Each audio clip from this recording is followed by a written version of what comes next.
யாருக்கு பயப்படுகிறீர்கள்? சற்று சிந்தியுங்கள். நம்ம லைஃப்பில் பயத்தை 2 வகையாக பிரிக்கலாம். ஒன்று உணர்ச்சிகளின் வெளிப்பாடு, இரண்டாவது உணர்வுகளின் வெளிப்பாடு. உணர்ச்சிகளின் வெளிப்பாடு என்று சொல்லும்போது அழுகை, சிரிப்பு, கோபம் என்கிற வகையில் பயமும் ஒன்று. நம்மை அறியாமல் பயங்கரமான காரியங்களை பார்த்து தோன்றும் பயம் உணர்ச்சிகளின் பயம்.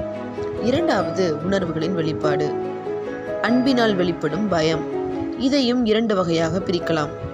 ஒன்று மனிதனுக்கு பயப்படும் பயம், இரண்டாவது கர்த்தருக்கு பயப்படும் பயம். இதில் மனிதனுக்கு பயப்படும் பயம் மிகவும் ஆபத்தானது. எப்போது என்ன நடக்கும் என்று சொல்லவே முடியாது. வசனம் இப்படியாக சொல்கிறது, மனிதனுக்கு பயப்படும் பயம் கண்ணியை வருவிக்கும். So be careful about fear of man. இரண்டாவது கர்த்தருக்கு பயப்படும் பயம்.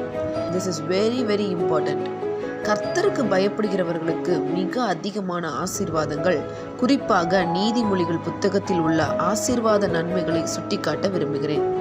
அதற்கு முன், கர்த்தருக்கு பயப்படும் பயம் என்பது அன்பு கலந்த மரியாதையின் வெளிப்பாடு.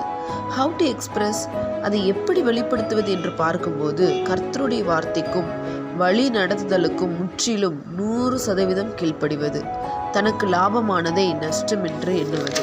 கர்த்தருக்கு பயந்தால் என்னென்ன நன்மைகள் கிடைக்கும் தெரியுமா? கர்த்தருக்கு பயந்தால் நீதிமொழிகள் 3:7 படி தீமை விட்டு விலகுவாய். கர்த்தருக்கு பயந்தால் நீதிமொழிகள் 8:13 படி தீமையை வெறுப்போம். கர்த்தருக்கு பயந்தால் நீதிமொழிகள் 9:10 படி ஞானத்தை பெறுவோம்.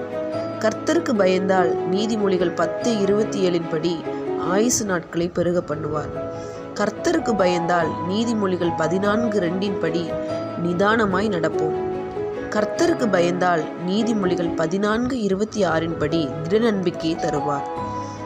கர்த்தருக்கு பயந்தால் நீதிமொழிகள் 14:27 படி ஜீவ ஊற்று, இதன் மூலம் மரண கண்ணிகளுக்கு தப்ப பண்ணுவார். கர்த்தருக்கு பயந்தால் நீதிமொழிகள் 15:33 படி ஞானத்தை போதிப்பார். கர்த்தருக்கு பயந்தால் நீதிமொழிகள் 19:23 படி ஜீவனுக்கு ஏதுவான வழியை காட்டுவார்.